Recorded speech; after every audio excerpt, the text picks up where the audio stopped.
अनदेखी का शिकार हुए हमीरपुर के इस हट्टे कट्टे नौजवान के सर्टिफिकेट और डिग्रियां उस वक्त धरी की धरी रह गई जब रोजी रोटी का संकट ढाबे में जूठे बर्तन साफ कर मिटाया।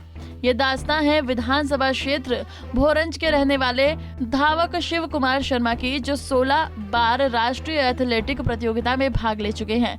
इतना ही नहीं, ये युवा जूनियर और सीनियर नेशनल प्रतियोगिता में भी दमखम दिखा चुके हैं। लेकिन अफसोस, सिस्टम की अनदेखी के चलते राष्ट्रीय स्तर का ये धावक वर्तमान में गुमनामी का शिकार हो चुका है। परिवार के पालन पोषण के लिए ढाबा चलाकर आजीविका कमा रहे हैं, तो कभी गांव में लगने वाले मेलों में कुश्ती लड़ने के लिए मजबूर है। धावक शिव कुमार ने बताया है कि 4-5 नेशनल खेलने के बावजूद उन्हें 2 का ही प्रमाण पत्र मिला है। इसकी वजह बताते हुए धावक शिव कुमार ने खेल विभाग और जिला खेल अधिकारी पर आरोप भी लगाए। सुनिए। मैंने उनको बोला कि यहाँ खेला हूँ मैं, तो उन्होंने बोला कि भाई जहाँ जहाँ आप खेल रहे हो कुछ जगह पे वहाँ पे आपके नाम की एंट्री तो गई, बट आप किसी और के नाम पे दौड़े हैं। बोला, मैंने कहा सर जहाँ पे अटेंडेंस लगती है वहाँ पे तो आप ही होते हो। सुरेश जी से मैंने बात की, और ऐसे कैसे किसी के नाम पे दौड़ सकता है? बीब नंबर होता हमारा, बीब नंबर होगा जब किसी का नाम बुलाया जाएगा तो स्टेट वाइज बुलाया जाएगा, तो ऐसे किसी के नाम पे कैसे दौड़ सकता हूँ मैं? तो सुरेश जी ने बोला कि भाई मेरे पास उसका सर्टिफिकेट पड़ा हो, मैंने रोक के रखा, मैंने उसको आज तक नहीं दिया। बोला क्योंकि वो 34-35 साल का था और भाई कैसे रेस पूरी कर सकता था वो। तो सर फिर उन्होंने बोला कि शिवा से भाई परेशान नहीं हो ना, भाई इसका कुछ रास्ता निकालते हैं बीच का। तो उन्होंने बोला कि हम अपने बिहाफ पे आपको सर्टिफिकेट इशू कर देते हैं भाई। फिर सर उन्होंने मुझे अपने बिहाफ पे सर एक सर्टिफिकेट उन्होंने मुझे इशू किया था, ये सीनियर नेशनल का। फिर सर इस मेरा कोटा सर, फिर भी मेरा कोटा नहीं बना सर, क्योंकि सर मैं 4-5 नेशनल खेला, उन्होंने मेरे को सर्टिफिकेट 2 ही सर्टिफिकेट दिए सर मेरे को स्टेट विभाग से। फिर उसके बाद सर मैं हरियाणा से आ गया सर, मैंने रेनबो वर्ल्ड स्कूल में जॉब किया था एज ए एथलेटिक कोच। फिर घर आने का सर लॉकडाउन लग गया, तो फिर लॉकडाउन में सर कहीं भी सर जॉब नहीं थी। फिर सर मैंने दुकान की, यहाँ ढाबा किया, और सर मुझे कुछ भी नहीं बनाना आता था। वर्कर रखे स्टार्टिंग में, जिन्होंने लोन बनाया मेरे से, लोन में डूब गया जी मैं, कभी कुछ नहीं किया। फिर धीरे धीरे सीखा जी, कभी कोई सामान ठीक नहीं बन रहा तो कस्टमर सर माफी हाथ जोड़ के माफ़ी मांगने जी, भी गलती हो गई। अब धीरे धीरे सीख रहा हूँ जी। कभी कभी तो सर कोई नहीं होता तो बर्तन तक धोता हूँ जी, बर्तन धोने, झाड़ू पोछा लगाना, सुबह आता हूँ जी। स्टेट खेल इंडिया सेंटर ओपन हुआ सर, उसमें सर एक भी हिमाचल कोच सर इन्होंने अपॉइंटमेंट नहीं किया सर। 1.5 लाख पे सर इन्होंने कोच रखे सर। तो हम चाहते थे कि हमारे हिमाचल में सर कोचेस की कमी थी क्या सर? 1.5 लाख पे सर हम 30-30 हज़ार पे सर अगर हमें किसी कोच को नौकरी मिलती सर तो हम उसमें बहुत खुश थे सर। बट सर इन्होंने कोई भी कोच सर अपॉइंटमेंट नहीं किया पूरे हिमाचल से। और मेरे सर विभाग से यही है रिक्वेस्ट सर कि भाई हम स्पोर्ट्स विभाग को सर अनदेखा न किया जाए सर, हमारे भविष्य खिलवाड़ न करे सर, पोस्टें निकाली जाए। और हम चाहते हैं सर कि जो एलिजिबल कैंडिडेट सर कोई भी उसको सर जॉब दी जाए। और जैसे सर इन्होंने हमीरपुर में सर खेल इंडिया सेंटर की सर पोस्टें निकली थी एक एज एथलेटिक कोच की, और एक धर्मशाला में।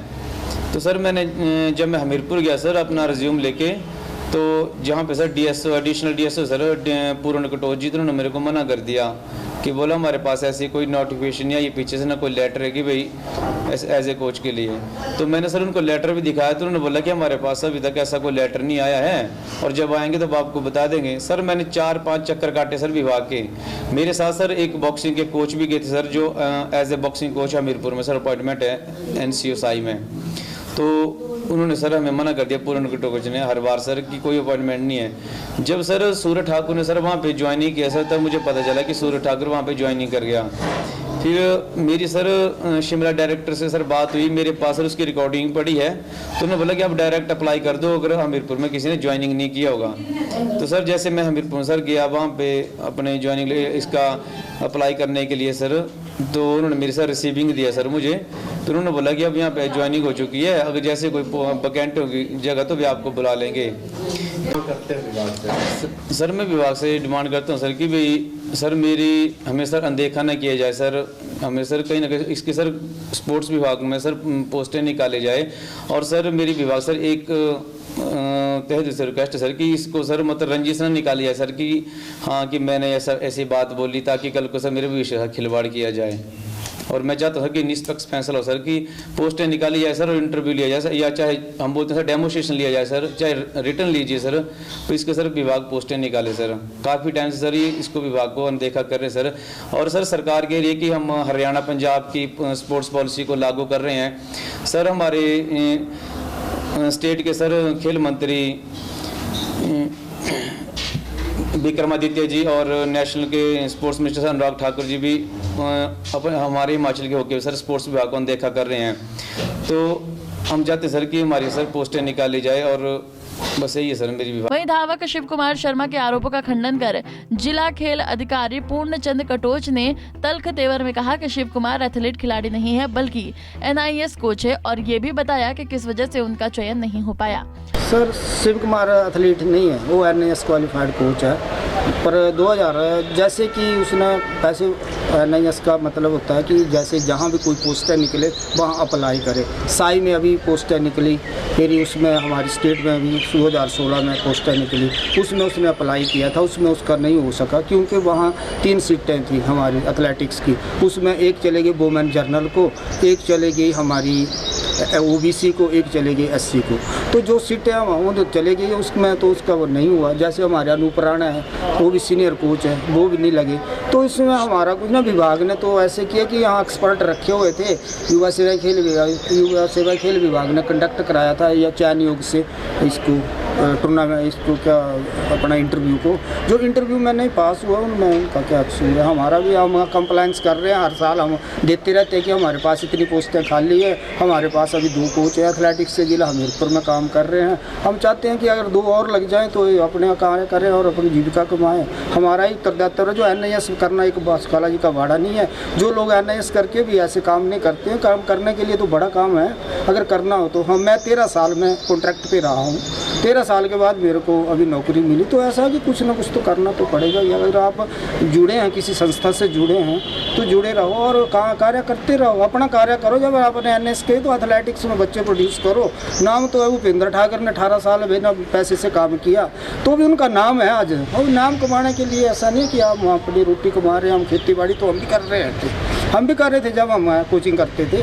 पर इसमें क्या है कि आप अपना जो आपने NIS डिप्लोमा किया उसके बारे में कुछ कार्य भी करें ना। जिले को आपका क्या है, ब्लॉक को आपका क्या, जैसे आप भोरनी ब्लॉक से बिलोंग करते हैं शिव कुमार जी, तो भोरनी ब्लॉक के लिए उनका क्या योगदान है और जिले के लिए उनका क्या योगदान है, स्टेट के लिए क्या योगदान है, वो भी होना चाहिए ना। खैर, आरोप प्रत्यारोप के बीच ये सवाल जरूर उठता है कि नेशनल लेवल तक जाने के बाद युवा रोजगार के लिए दफ्तरों के चक्कर काटता रहा, अंत में ढाबा चलाने की नौबत आ गई। क्या ऐसे खेलों में प्रदेश आगे बढ़ेगा? हालांकि अब शिव शर्मा ने केंद्रीय खेल मंत्री अनुराग ठाकुर और प्रदेश खेल मंत्री विक्रमादित्य सिंह से गुहार लगाई है कि प्रशिक्षक खिलाड़ियों की अनदेखी न की जाए और उन्हें रोजगार दिया जाए। पंजाब केसरी टीवी के लिए बड़सर से अशोक राणा की रिपोर्ट। हमसे जुड़े रहने के लिए हमारे YouTube चैनल को सब्सक्राइब करें और नई वीडियो की नोटिफिकेशन के लिए बेल आइकॉन को दबाएं। अगर आप ये वीडियो Facebook पर देख रहे हैं तो लाइक जरूर करें और ज्यादा से ज्यादा शेयर करें। इसी तरह के और भी अपडेट्स के लिए फॉलो करें हमारा Instagram पेज himachal.kesri।